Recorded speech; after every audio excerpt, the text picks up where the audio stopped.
neraca pembayaran yaitu mencatat suatu sistematik, mencatat semua transaksi yang dilakukan oleh penduduk suatu negara lain. Transaksi yang dimaksud mengenai transaksi mana-mana saja yang dimasukkan dalam neraca pembayaran internasional, umumnya tergantung pada kategori yang digolongkan masing-masing negara. Tetapi yang terpenting dari transaksi apa yang dimasukkan ke dalam neraca pembayaran. Kata lain, neraca pembayaran merupakan catatan yang berisi keseluruhan pembayaran oleh suatu negara dengan negara lain karena adanya pembelian barang atau jasa, dan keseluruhan pembayaran dari luar negeri karena adanya pembelian barang atau jasa dalam suatu waktu tertentu. Pengertian di atas bukan menunjukkan modal atau kekayaan, tetapi menunjukkan suatu perubahan posisi keuangan internasional suatu negara ke negara lain. Posisi keuangan tersebut bukan ditujukan oleh saldo, tetapi posisi defisit atau surplus. Segala transaksi yang menimbulkan pembayaran atau hitungan kepada pihak luar negeri yang dicatat dalam transaksi debit, sedangkan yang menimbulkan penerima atau tagihan kepada luar negeri akan dicatat dalam transaksi kredit. Oke, yang selanjutnya transaksi dalam pembayaran dibedakan dalam dua macam, yaitu transaksi debit, yang kedua transaksi kredit. Yang pertama, transaksi debit menyebabkan mengalirnya arus uang atau devisa dari dalam negeri ke luar negeri. Transaksi ini disebut transaksi negatif, yaitu yang menyebabkan posisi cadangan devisa yang berkurang.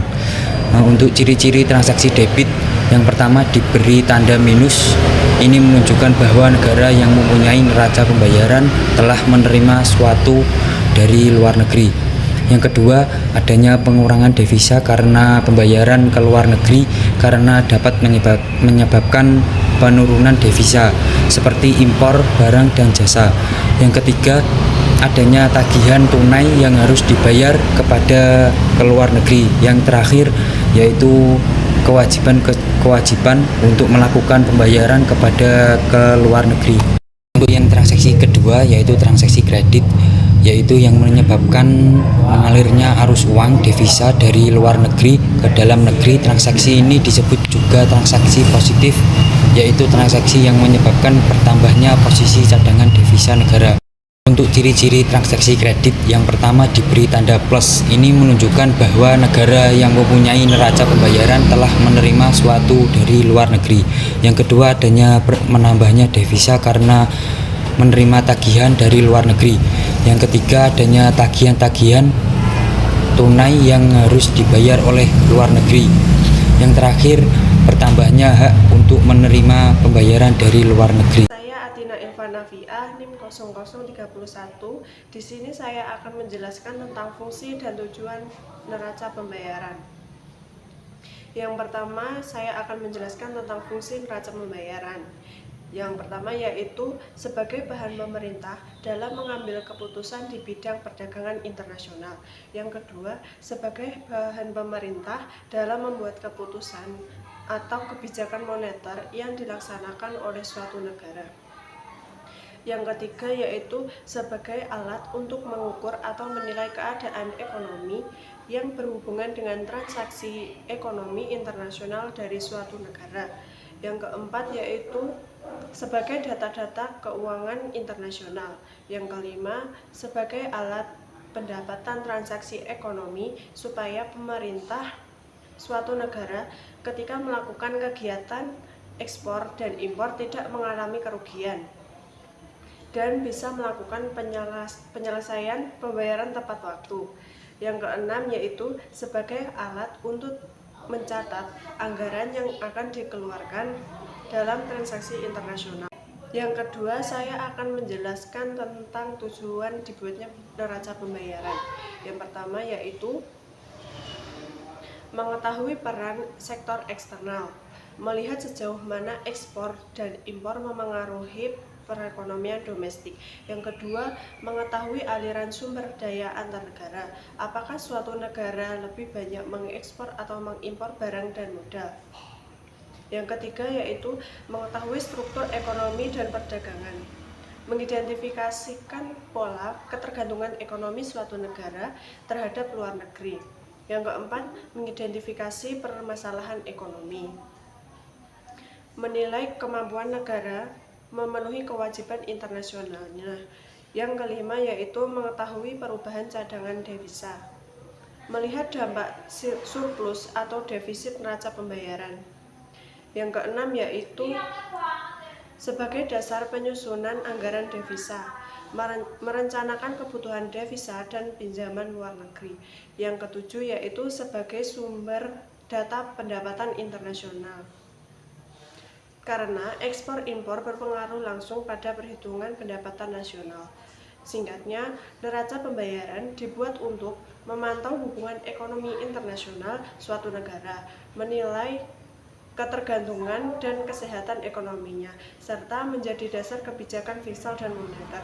Halo guys, di sini saya akan menjelaskan tentang mekanisme dan juga rumus neraca pembayaran. Jadi mekanisme neraca pembayaran adalah menggambarkan bagaimana seluruh transaksi ekonomi internasional antara suatu negara dengan negara yang lain dicatat secara sistematis dalam kurun waktu tertentu. Pencatatan ini dilakukan dengan prinsip double entry, sehingga setiap transaksi akan menimbulkan dua sisi, yaitu kredit penerimaan devisa dan debit pengeluaran devisa. Jadi ada 3 mekanisme neraca pembayaran. Yang pertama ada penyesuaian lewat perubahan harga atau mekanisme harga.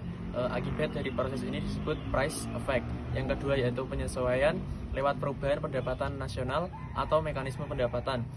Akibat dari proses ini disebut income effect. Dan yang terakhir ada penyesuaian lewat perubahan stok uang atau mekanisme monster. Akibat dari proses ini disebut real balance effect. Untuk rumus neraca pembayaran teman-teman bisa lihat di sini.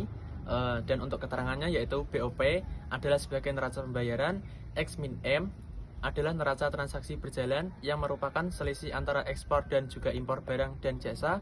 CI min CO adalah neraca transaksi modal yang merupakan selisih antara capital inflow atau CI dan capital outflow atau CO. Dan juga yang terakhir ada FB adalah neraca cadangan resmi dari negara.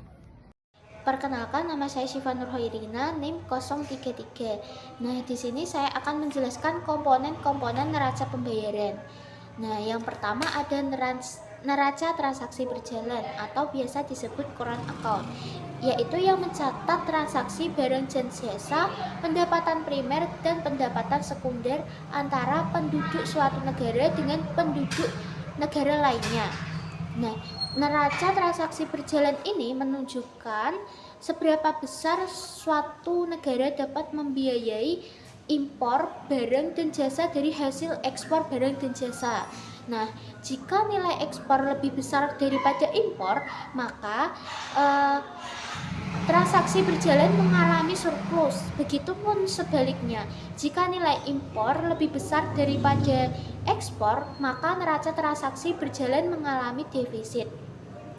Adapun hubungan dengan pendapatan nasional dapat dihitung dengan rumus Y sama dengan C plus I plus G plus dalam kurung X kurang M, yang dimana Y yaitu pendapatan nasional, C yaitu konsumsi, I investasi, G pemerintah dalam kurung X kurang M itu berarti ekspor kurang impor. Nah, yang kedua ada neraca modal. Neraca modal yaitu atau biasa disebut capital account yang mencatat transaksi aset non produktif antara penduduk suatu negara dengan penduduk negara lain. Nah, aset non produktif itu sendiri adalah aset yang tidak memiliki pendapatan seperti tanah, bangunan, paten, merek dagang, dan hak cipta. Nah, jika nilai penerimaan aset non produktif lebih besar dari nilai pengeluaran aset non produktif, maka neraca modal mengalami surplus. Nah, sebaliknya, jika pengeluaran aset non produktif lebih besar dari nilai penerimaan aset non produktif, maka neraca modal mengalami defisit. Kemudian yang terakhir ada neraca finansial atau financial account, yaitu yang mencatat transaksi aset produktif antara produk suatu negara dengan produk negara lain. Nah, aset produktif adalah aset yang menghasilkan pendapatan seperti saham, obligasi, pinjaman, investasi langsung, dan investasi portofolio. Nah, jika nilai penerimaan aset produktif lebih besar dari nilai pengeluaran aset produktif, maka neraca finansial mengalami surplus. Begitupun sebaliknya, jika nilai pengeluaran aset produktif lebih besar dari nilai penerimaan aset produktif, maka neraca finansial mengalami defisit. Saya Nabila Desina Alivia NIM 024. Di sini saya akan menjelaskan penyebab defisit dan surplus dalam neraca pembayaran. Di dalam neraca pembayaran terdapat kemungkinan terjadinya defisit dan surplus. Defisit adalah ketika suatu negara membelanjakan lebih banyak uangnya daripada uang yang diterimanya. Sedangkan surplus adalah ketika suatu negara memperoleh pendapatan yang lebih banyak daripada uang yang dibelanjakannya. Suatu negara memiliki defisit perdagangan apabila jumlah impor lebih besar daripada jumlah ekspor. Sedangkan suatu negara memiliki surplus perdagangan apabila ekspor lebih besar daripada impor. Dalam neraca pembayaran, suatu negara juga dapat dikatakan seimbang apabila stok nasional atau cadangan defisitnya tidak berubah atau tidak memiliki aliran modal atau pinjaman akomodasi. Defisit dan surplus dalam neraca pembayaran yang terjadi pada suatu negara dikarenakan beberapa hal, yaitu yang pertama stok nasional. Jika terjadi penurunan stok nasional berarti defisit dikarenakan penurunan stok nasional menyebabkan kelangkaan barang dan mengurangi pasokan di pasar yang kemudian dapat menaikkan harga dan menyebabkan daya beli masyarakat menjadi turun dan sehingga mengurangi pendapatan pemerintah dari pajak dan itu akan menyebabkan defisit anggaran. Sedangkan jika terjadi kenaikan stok barang ini akan menyebabkan surplus dikarenakan kenaikan stok barang dapat meningkatkan pasokan barang di pasar dan menyebabkan penurunan harga dan meningkatkan daya beli masyarakat sehingga dapat meningkatkan pendapatan dari pajak dan akan menyebabkan surplus. Yang kedua ada pinjaman akomodatif. Pinjaman akomodatif adalah pinjaman yang diberikan kepada suatu negara yang kekurangan uang akibat kebanyakan mengimpor. Pinjaman seperti ini dianggap sebagai bagian dari defisit keuangan negara. Yang ketiga ada defisit total, yaitu besarnya penurunan stok nasional ditambah pinjaman akomodatif. Dan yang terakhir ada surplus total, yaitu besarnya kenaikan stok nasional ditambah pinjaman akomodatif. Saya Lisana Andriani NIM 0029. Yang terakhir ada pengaruh neraca pembayaran terhadap perekonomian suatu negara. Nah, dampak dari neraca pembayaran terhadap perekonomian itu ada beberapa. Pertama ada perubahan kurs devisa. Jika neraca pembayaran defisit, maka kurs valuta asing mengalami kenaikan dan kurs rupiah mengalami penurunan. Apabila terjadi surplus, maka kurs valuta asing mengalami penurunan dan kurs rupiah mengalami kenaikan. Yang kedua ada perubahan harga. Jika ekspor lebih daripada impor, berarti barang yang ada dalam negeri sangat laku dijual di luar negeri, maka harga barang dalam negeri menjadi meningkat.